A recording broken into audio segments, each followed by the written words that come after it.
playing. I don't think our station would want to do it, but I mean, they can hype it up. No, I get it. gosh, that'd be good. No.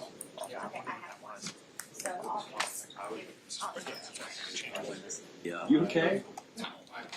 I zoned out for a second here. I'm totally gabbing that. Still restarted the match yesterday. From his own point of view. She goes, "Oh my gosh." Like, so done with Austin saying we're good. That's what it's from? I was like, yeah, that's what it's like. So you started watching? Not yet. Oh, was it Adam who texted that? Adam did, yeah. Oh, not yet, no. Dude, that guy. What's his name? He's one of those Dahmer types, basically. Yeah, Ed G-E-I-N. And is he like a newer Dahmer? Like, what? Give me that. Thank you for pointing that out. I know Gacy, I know Wasn't he the one Dahmer. that turned like people into like furniture or something? Yep. Turn him into furniture? Yep. Yeah. We don't want just furniture. Yeah. Yeah. Shoot it wide enough. I can see it. It's just. Did he like. Told me to fix the chair so he keeps their skins in. Yep. But the person right and the edited. Okay. Oh, shoot, sorry. It's not a human being. This guy, whatever he is, that's not a human being. That is not a human. He had lots of. Yes. Yeah. Just put the subject right dead in the middle and shoot it a little looser. You know what I mean? Yeah. Keep talking about it. It's interesting too because his actual story is for Alpha We Pitch. wanted it everywhere. We wanted it. 125. So they kind of interstish Alpha Pitch is with this guy's story. It's interesting. What did you say it is? Netflix? Yeah, you're right. I've left Dahmer days for a long time. So this falls under the same umbrella. Some guy, some director, signed up for a series called Monster. There's 3 different. One was Dahmer. One was the Menendez. Saw that one. Now this one is Yeah. this guy. So it falls under Okay, the same. I watched Menendez. That was very funny. Not funny. Fascinating. Yes. It's kind of funny. Fascinating. Yes. This is very disturbing. Yeah. I went through This trip right when what's his name? Oh, he was Ted Bundy. I went Ted Bundy, Dahmer, different versions of him. Listen to Datelines, watch the shows, like, and then I got like 2 years of that or so. I was like, I need that. And it's been a while, but dude, we'll go. Wait. I would have Normal. I've only been to this show. High school, yeah. I'm missing out. But I've never been. you go say hi to Giannis. I love watching him tweet. I'll be, the stadium's not near. Still tweeting. Tons. All the time. Every little thing that happens. Yeah, so the bars will be. You're not allowed to. Unless you're there. Also, So is that the other unwritten rule should be what's the series at? I looked at a place called the Wild Horse. Oh, they were eliminated last night. So now who did the Dodgers you act like you were still recording that. And then what about Clay Hall would have to Toronto would See the Clay Hall and Seattle or Detroit and Seattle or Detroit. he's like, oh right. that kind of sucks. Those teams days, I'm gonna like, Yeah. who cares He about starts asking this convoluted. You know what someone told me? Covering the Blue Jays. What is the? It's like It's no one cares. whole country. Freaking. Do you not like the explosion? That one's coming out. They were trying. Yeah.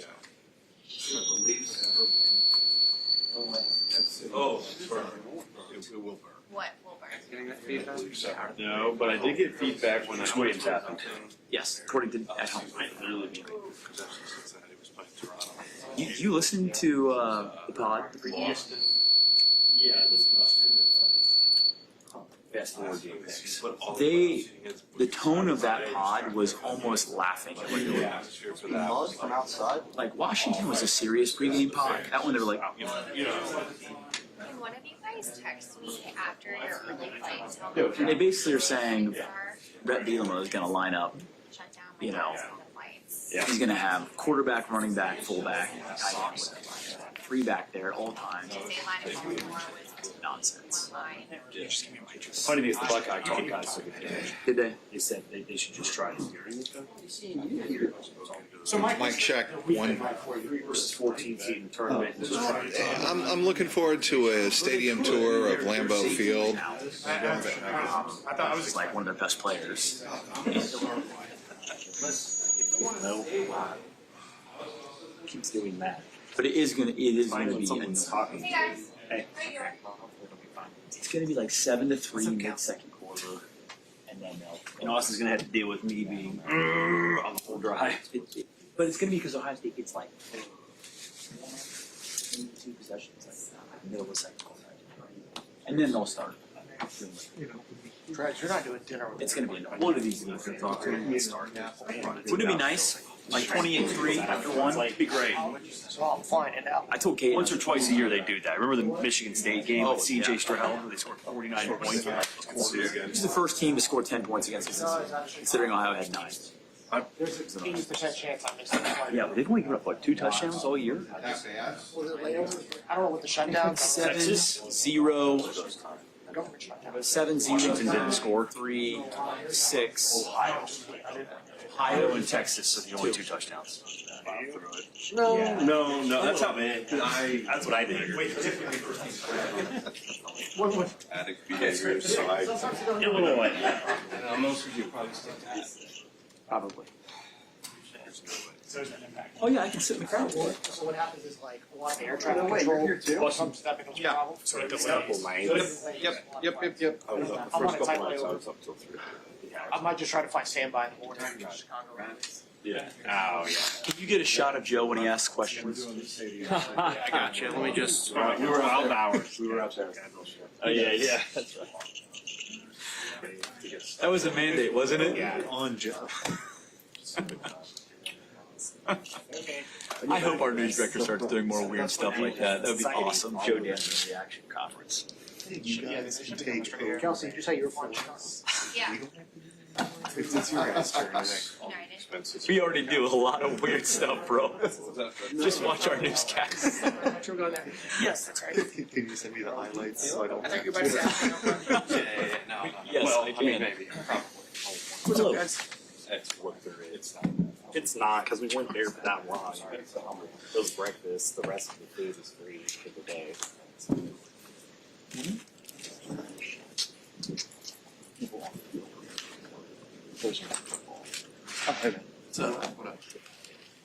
Like, we have hot shots all day long. Everyone does. Everyone does. Steamboat guy? Sorry, my people are talking. Yeah, why? You just seem like someone who would want to go down and see the steamboats. I do. Well, good man. I was listening to our pod. Just my understanding of the It's not up on the podcast platforms, I don't think, but it's very good. Yeah, it's not as good as you and Joe are normally, but it's pretty freaking good. on the river. One of us have another microphone. I have a boom mic. I don't have the No, I'm not dialed in. I'm so sorry. I can. No. okay, we can't interchange either, probably. If you see, okay, yeah, I got you. I mean, you'll see when people. I think it's a me shoot. Yes, so it's you plus starts, 2. but I can call him. wherever I go. Like the Chiefs Stadium, they did. I'm honored. They did. They went to the All right, security. it's gonna be you and I was Charles. just standing there, and the security guards were talking to people. How does everything in life have to be a decision? You're like, all right. He's a nice guy. Decision that people won't handle. I'll go outside and stay. I don't care. So that's one less person to worry about. Austin's like, Austin and I will go out. That'd be yuck.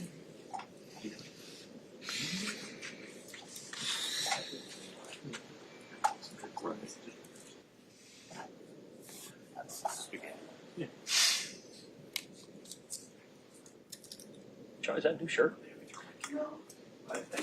Is it back in the rotation? It's always on. You know what it is? It's a little too nice. It's back in the high life again. You know, a big part of the reason I wore this shirt today was because khaki color pants are all half for Green Bay. So I just You want to know? My mom used to think khaki was a style, not a color. Where are your blue khakis? Anyways. Doesn't make sense. Oh yeah. It was like 37. It was a sign of respect 10 years ago. That is a khaki. that is a khaki This colored is a slack. So the double khaki. You get a nice audio. These are athletic dress pants. Those are That corner by the locker with ish. Those khakis? Khakis. Quick room poll. Is khaki a style or is it a color?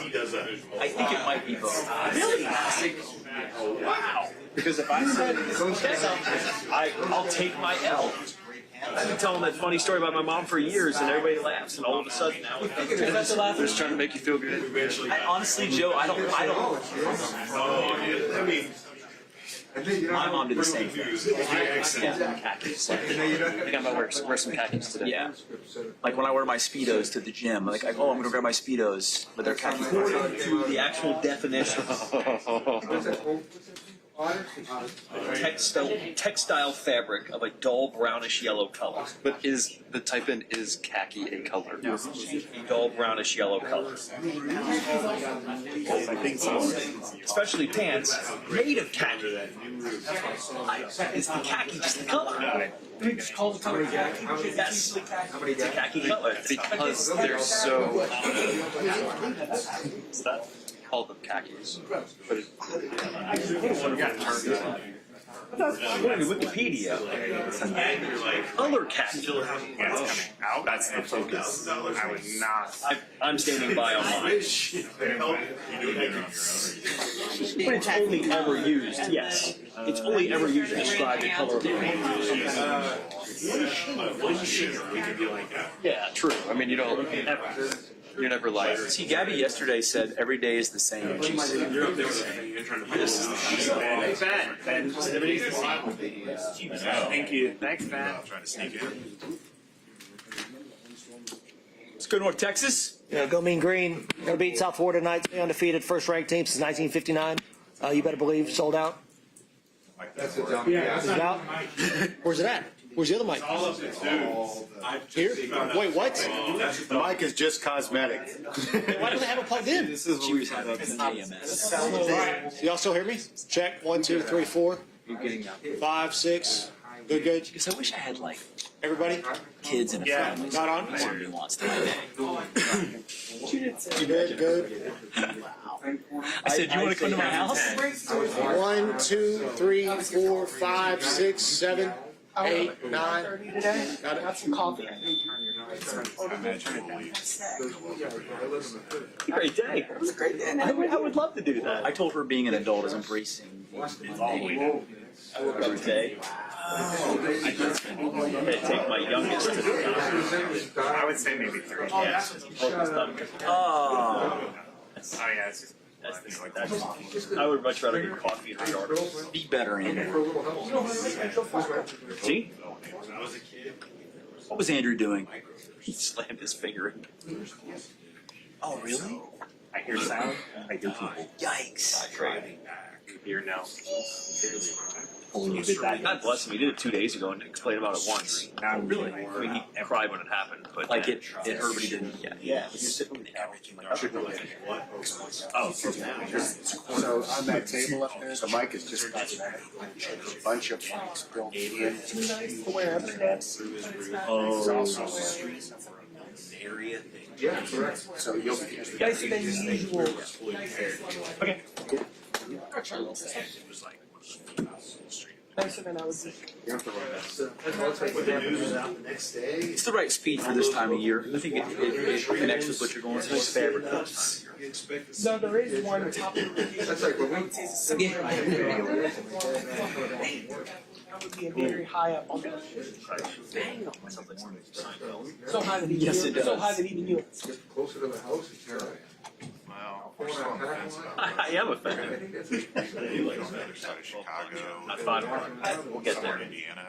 I've told him many times. Go see how I win. He had it the other day. It's the same song. What year was that? No, it was. Oh, you're right. I was, yeah, because we moved out. I can't. Indiana. It's 192. It was 2 years before that. Long Beach Fuzz. We want to be back here. Is he a Fox 19? Are they going to beat the Brewers? What do you want? I'd be honest. Oh, we'll have to see today.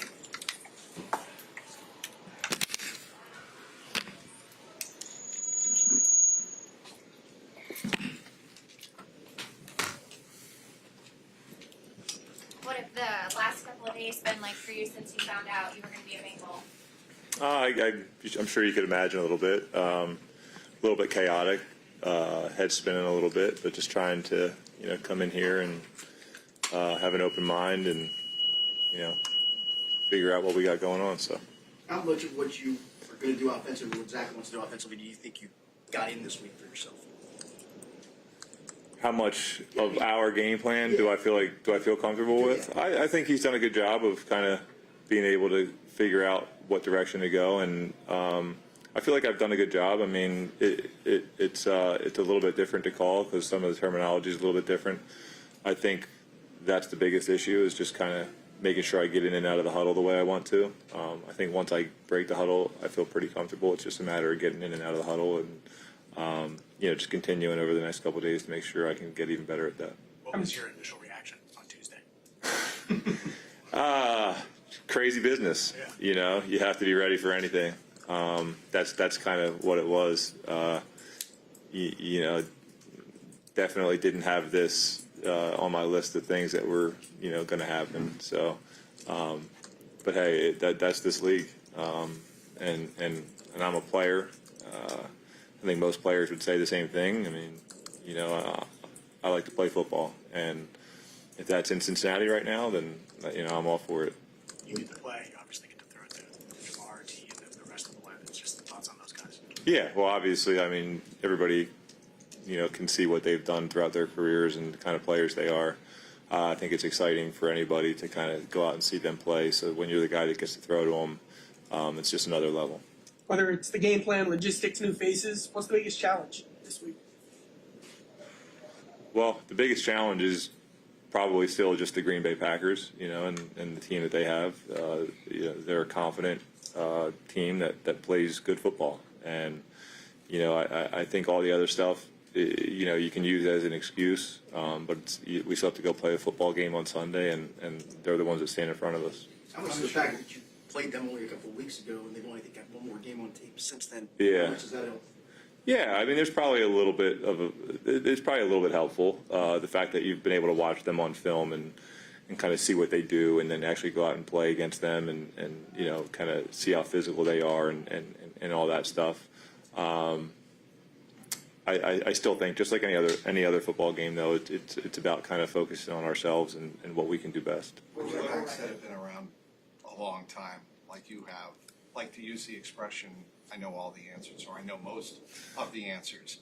How does that help you coming into a situation like this when you see so many things but have to process them very quickly? I think in this kind of environment and in this situation particularly, I think honestly I can get in trouble kind of thinking I know everything. I think the best way for me to do it is just keep it simple. I think a lot of the times when you've played a lot of ball and when you've been around a lot of ball, you can get to the point where you overcomplicate things and you're just making things harder on yourself. So honestly, I think my experience in this regard is going to help me in the sense that I don't have all the answers. Just keep it simple. Go play football, and I think that's the best way to kind of make sure that we play consistently, stay ahead of the chains, and do all those things. What was the car ride down like with Zach kind of on that phone call just as you were going down there? What was that experience? Yeah, it was good. I mean, I was tired. I would have drove down myself, but they were nice enough to kind of take us down with me, and Zach got on the phone with me a little bit, just kind of going over some of the basic things that they had kind of had in for this week. And then honestly, I kind of like crashed a little bit, like with my wife next to me, and just got a little bit of rest.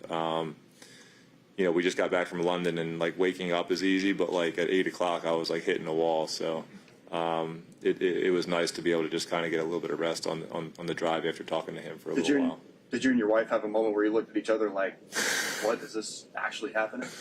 I think the last couple of weeks, we've had those moments, you know. A lot of the times when you're going through things as a player, you just adapt, you go with it. I think with everything in life, when things happen to you, you just like, all right, how do we go forward? What's the next step?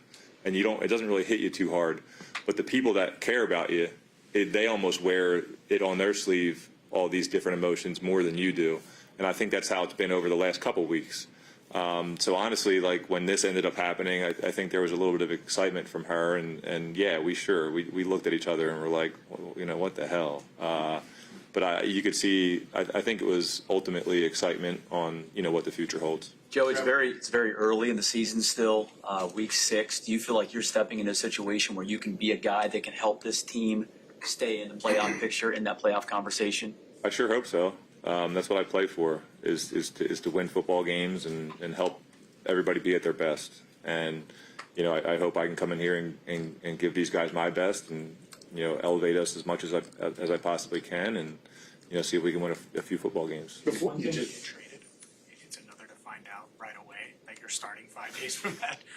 What's that like? What's the first thing that pops in your head? Yeah, you honestly just have, like I said, it goes back to just, I think my personality probably ends up helping me here, but you just kind of have to go with it and embrace whatever it is and meet it head on. And then also, like when you're in these situations, it's a good reminder of the fact that we get to play a game for a living, and, you know, it makes it almost a little bit easier to not make it bigger than it actually is. 18 years in, Super Bowl MVP, plenty of money in the bank, young family. Why are you still doing this at 40? It's always I get that question so much, especially before this season. But I just feel like I have like a lot to offer to a football team. I feel like I've put in a lot of work my whole life to get to this point, in just terms of playing in the NFL in general. And I hopefully will have a long life when I'm done, but you only get a chance to play in the NFL once. And I feel like I've worked really hard, like I said, to be a guy that gets to play in the NFL, and I don't want to take that for granted. I still feel like I can play the game at a high level, and I want to be able to look at myself in the mirror when I'm 50 years old and be able to say that, you know, I gave it everything I had. I spoke to somebody that's dealt with you often over the years. He said it was his impression you love the game more than ever now. Is that true? I think there's things that happen. I don't know. I don't know if it's true or not, because it's, you know, I honestly never really think about it as like a love for the game and this and that. Like, it's part of who I am. And I think as you grow up and become more mature, and you have certain things happen in your life, there are certain things about doing this and getting to show up into that locker room every day, you know, with a group of guys, a group of young guys. As you grow up, you just learn how to not take it for granted as much and realize that, like, how cool the situation you're in. So, what's the learning curve like on a short week, a new offense? Is it simple to start, or is it trial by fire? Yeah, you ultimately, it's funny. Like, you look at a play call written out, and you're like, okay, I can kind of wrap my head around that. And then you see the picture, and you're like, okay, now I got it. And then you go out and in the walkthrough, and he spits it out to you, and you have to repeat it, and you're like, oh man, I thought I had it, but that seems hard to repeat. So you kind of, you know, or you're figuring it out at that point, and then you go out to practice, and you're like, okay, yeah, I felt pretty good calling it there. So ultimately, you think you can kind of have it by looking at it, but you have to go out there and do it. So I would say trial by fire is ultimately how you end up learning. You have to go out there and call it and visualize it. And it's one thing to see the call written out, another thing to see the picture, another thing to go out there and actually say it and do it. So. What was your conversation brief as a part with Mike Brown yesterday before practice? Oh, I mean, just kind of like, you know, he was like, oh, you seem like a familiar face just because we've played so many games, you know, against each other. I mean, I'm hitting up everybody in the division at this point. So yeah, it was just kind of getting to know him. It's pretty cool that, you know, he's out there every day on his golf cart watching practice. And I mean, if anybody loves football, I'm sure you could talk to him about the love of the game, because he's one of those guys that seems like that. Have you ever played with two guys like Jason Higgins? What's your? Well, I don't want to get into comparing, like, you know, guys I've played with. I mean, I've been fortunate to play with some good players and some good teams, you know, and I haven't gotten a chance to play with these guys yet. But man, they're exciting to watch, and I can put myself in like my kids' shoes. For instance, like. I remember when I was a kid, like watching wide receivers was always the coolest thing. You know, quarterbacks, their kind of job is to get the ball to the guy, but like the guys doing all the cool things are like the guys that have the ball in their hands, the running backs, the wide receivers. You know, so yeah, I've gotten a chance to play with some good wide receivers and just be a part of good teams, and I'm excited to be with these guys as well. You don't want to give us a ranking of every skill. Yeah, that's right. Back in 23, you hopped in, you know, midstream with Cleveland.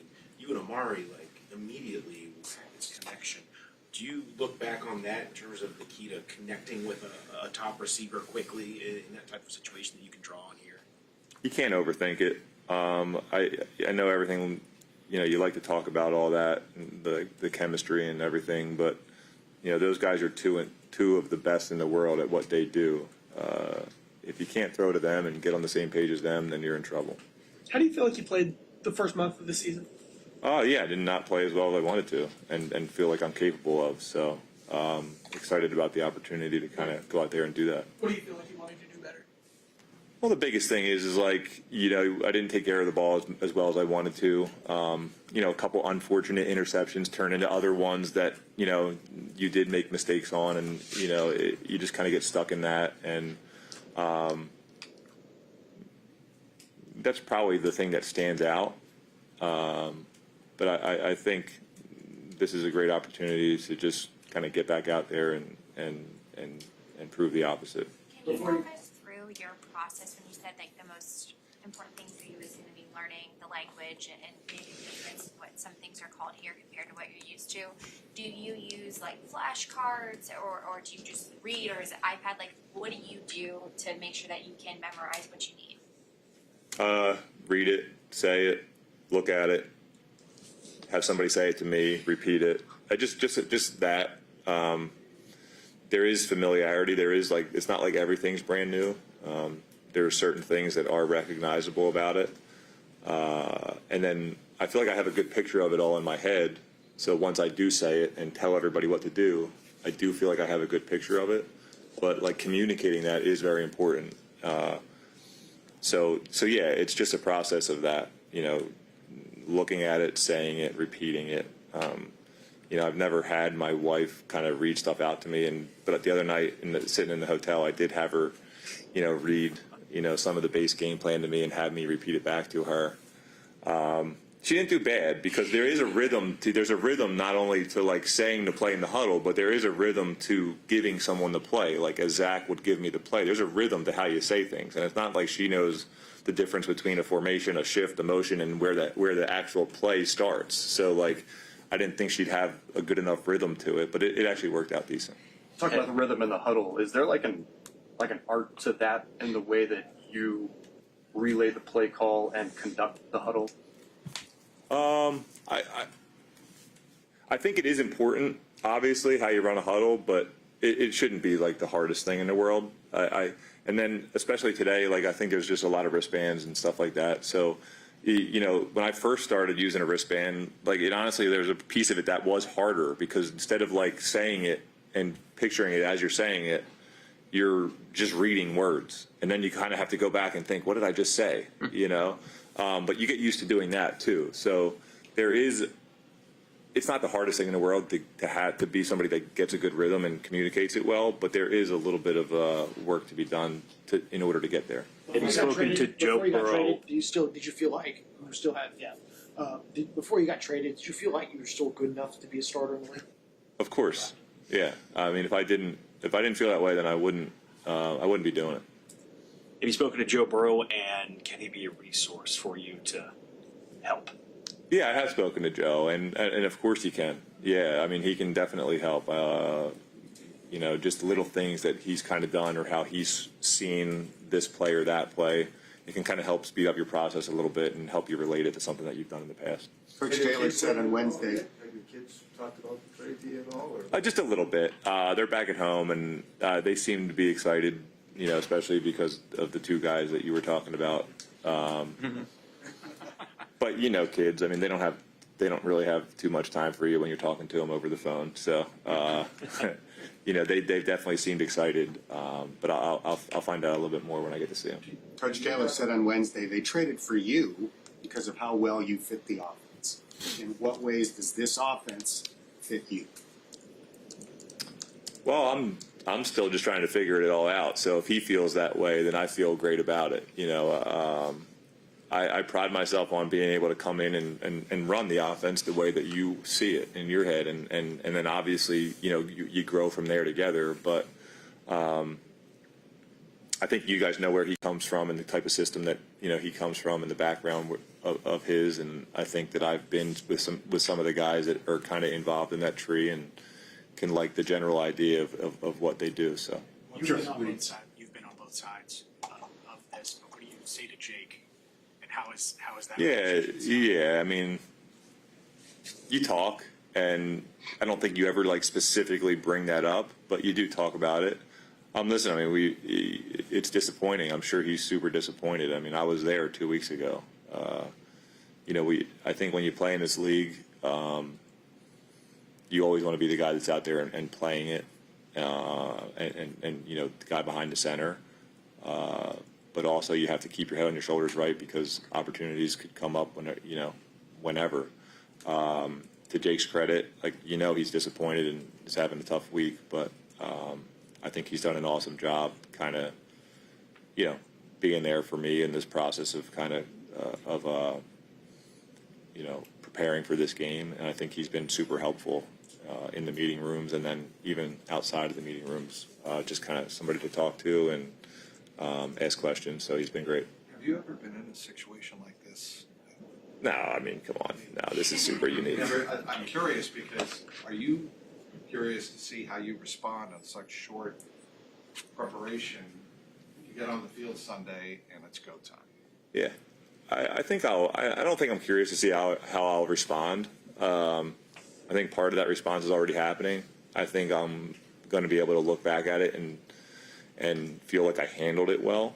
But going out there and playing the game is a different thing. Like, you got to go out there and you got to play a good game and be consistent. And I'm not worried about how I'm going to handle the situation. I'm not worried about that much. I just want to go out there and keep it simple and play the best game I can.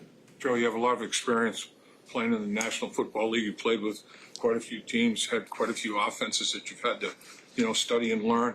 As you're studying and learning this Bengals offense, does it remind you of anything that you've you know, utilized and employed in the past? Well, I mean, not necessarily like formationally, but like some of the concepts are the same from what I just came from, you know, and even if they're not the same, they're almost called the same thing, or they're at least ran the exact same way. So I think in terms of that, it is very similar to the offense that I've been in Cleveland for, you know, a little bit of the past 3 years. You go back to when I was in New York with the Jets, and Mike LaFleur was calling the games. It's similar to that too. So, all right, appreciate it, guys. Thank you, Joe.